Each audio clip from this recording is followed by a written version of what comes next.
ကမ္ဘာအကြီးဆုံးကမ်းခြေဆိုတာသဘာဝအတိုင်းသာဖြစ်ရမယ်လို့ထင်နေပြီလားဒါဆိုဂျပန်နိုင်ငံကစီးကဲအောင်စီန်တောင်ကိုမြင်ဖူးပြီလား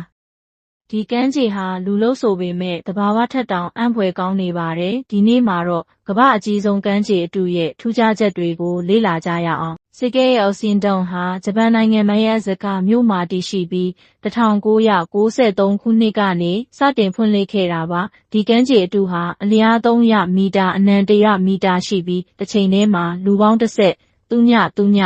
လောက်ဝင်ရောက်အပန်းဖြေနိုင်ပါတယ်။ရေအနက်ဆုံးအပိုင်းက9မီတာအထိရှိပြီးရေလှိုင်းတူတွေကို15မိနစ်တစ်ကြိမ်ဖန်တီးပေးနေတာကြောင့်သမုဒ္ဒရာကမ်းခြေမှာရောက်နေတယ်လို့ခံစားရမှာပါ။ဒီကမ်းခြေရဲ့အထူးခြားဆုံးအချက်ကရာသီဥတုအလိုက်အမိုးကိုဖွင့်ပိတ်နိုင်တာပါမိုးရွာနေရင်တောင်အတွင်းမှာနေပူစွာလုံနိုင်ပါတယ်ပြီးတော့ရေအပူချိန်ကို28ဒီဂရီစင်တီဂရိတ်မှာတစ်နှစ်ပတ်လုံးထိန်းထားပေးတာကြောင့်ဘယ်ချိန်ပဲသွားပူနွေးခံစားရမှာပါရေလိုင်းတူတွေကလည်းအမြင့်2မီတာအထိရှိတာမို့လိုင်းစီးကျင်သူတွေအတွက်အကောင်းဆုံးနေရာပါပဲစီကဲရောစင်တောင်ဟာ1993ခုနှစ်မှာကမ္ဘာအကြီးဆုံးကမ်းခြေအတူအဖြစ်ကမ္ဘာဂင်းနစ်စံချိန်မှတ်တမ်းကိုတင်နိုင်ခဲ့ပါတယ်ဒါဟာဂျပန်နိုင်ငံရဲ့အင်ဂျင်နီယာစွမ်းရည်နဲ့ဖန်တီးမှုတွေရဲ့ထင်ရှားတဲ့သက်သေပါပဲဒီကမ်းခြေကိုလာရောက်ခဲ့တဲ့ဧည့်သည်တွေရဲ့ထင်မြင်ချက်တွေကိုနားထောင်ကြည့်ရအောင်ဒီနေရာဟာကလေးတွေနဲ့မိသားစုအတွက်အကောင်းဆုံးပါပဲရေလိုင်းတူတွေကတကယ်လိုင်းတွေလိုပါပဲအရန်ကိုစိတ်လှုပ်ရှားစရာကောင်းတယ်ဘယ်အချိန်ပဲသွားပူ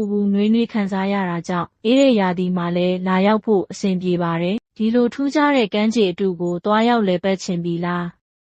စီကဲရောက်စင်တောင်ဟာတင်းရဲ့နောက်ထပ်အားလျက်အတွက်အကောင်းဆုံးရွေးချယ်မှုတစ်ခုဖြစ်နိုင်ပါတယ်ဗီဒီယိုကို like နဲ့ share လုပ်ဖို့လည်းမမေ့ပါနဲ့ဦးနောက်ထပ်စိတ်ဝင်စားစရာကောင်းတဲ့နေရာတွေကိုအတူတူဆက်လက်ရှာဖွေကြရအောင်ဒီဗီဒီယိုကိုကြည့်ရှုပေးတဲ့အတွက်ကျေးဇူးတင်ပါတယ်နောက်ထပ်